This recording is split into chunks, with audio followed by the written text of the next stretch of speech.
Welcome to the presentation of simultaneous demosaicing and chromatic aberration correction through spectral reconstruction.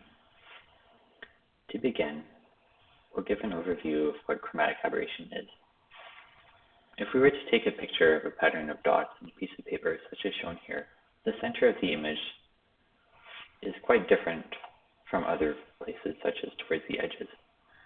There are visible color fringes that appear, and there's also some blur.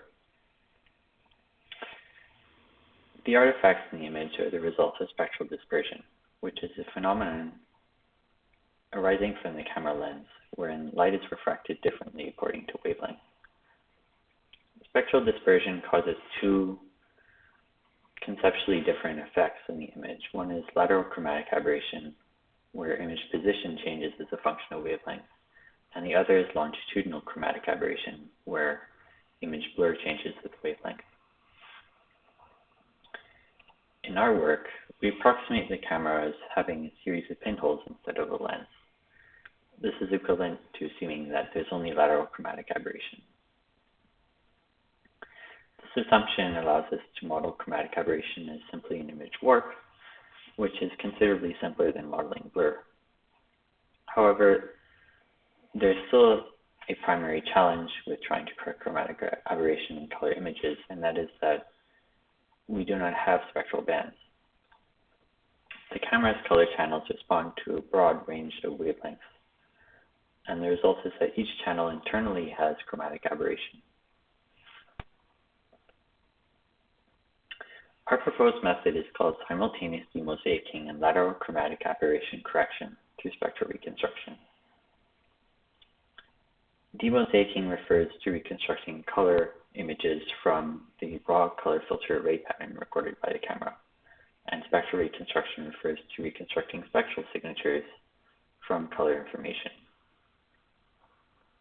Our method is different from previous works, which normally operate in color spaces to correct chromatic aberration. In fact, chromatic aberration cannot be corrected in color because it's only possible to calibrate it in the space of spectral bands. And in attempting to correct it in color channels, one cannot correct chromatic aberration that exists inside color channels. Our method, in contrast, is able to correct blur within color channels from lateral chromatic aberration, but still preserve blur that exists across the entire visual spectrum. Our solution is an optimization problem where there's two terms, one for the data fitting constraint and the other for regularization. In the data fitting term, we model the process by which the image is formed. Starting from a spectral image, which we represent in terms of a basis of spectral signatures, we then apply a warp model modeling lateral chromatic aberration, followed by the spectral sensitivity functions of the camera to convert the image to color, and then lastly, mosaicing to match the raw image that's actually captured by the camera. We then apply regularization constraints in a separate term in the optimization problem, and also a non-negativity constraint. Regularization is necessary because the problem of mapping color signatures to spectral signatures is ill-posed. Multiple spectral signatures can map to the same color signature. To calibrate our model of lateral chromatic aberration, we use a special experimental setup. We place the camera in a dark box, and the box is a hole through which it is illuminated by a projector. The projector provides a bright light source that we then filter with 7 different bandpass filters. So inside the box, we're capable of capturing images for individual spectral bands. And then visible at the back of the box is the dot pattern that we use to calibrate our models of lateral chromatic aberration by observing the displacement between the dots captured under different filters. Some examples of our dispersion models are shown here. We can see in this case that the dispersion pattern is very symmetrical about the center of the image, and that the shorter wavelengths of light have images that are, roughly speaking, shrunk compared to the images for larger wavelengths. if we reconsider the idea of trying to correct chromatic aberration between color channels, and we fit a model of dispersion between color channels instead, we observe that the model that we fit depends on how the scene is illuminated. So in the top of this figure, we've calibrated displacements between color channels under unfiltered light, and then the bottom displacements between color channels under light filtered to a band around 450 nanometers.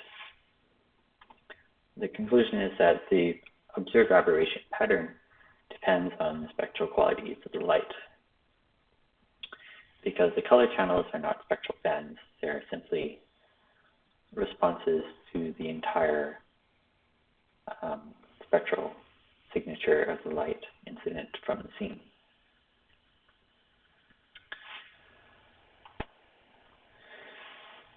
Here's an example of one of the output color images generated by our method, specifically in the column on the right. The original input image is in the column on the far left. In the input image, there is visible color fringing. And then in the middle of the image, we show the results of two different comparison methods for correcting chromatic aberration. In the second column from the left, there is still color fringing in the results. This method is based on image priors as opposed to calibration, which may explain why it does not fully correct the observed color fringing. Additionally, the method will use a line deblurring preprocessing step, which we show in the middle column. The deblurring does sharpen the image, however, it does produce some ringing artifacts, and the color fringes are still not fully corrected. In the second column from the right, we've compared with a calibrated method for correcting chromatic aberration, which is similar to ours, except that it is trying to correct chromatic aberration between color channels. Of course, this is not a physically correct method for correcting aberration, and as seen in the results, the fringes are largely gone. However, there's still blur that is the residual within channel chromatic aberration. In contrast, our results on the right show less blur. However, we actually have residual fringes that are opposite in the direction to the original fringes in the input image. These residual fringes are the results of our regularization penalties.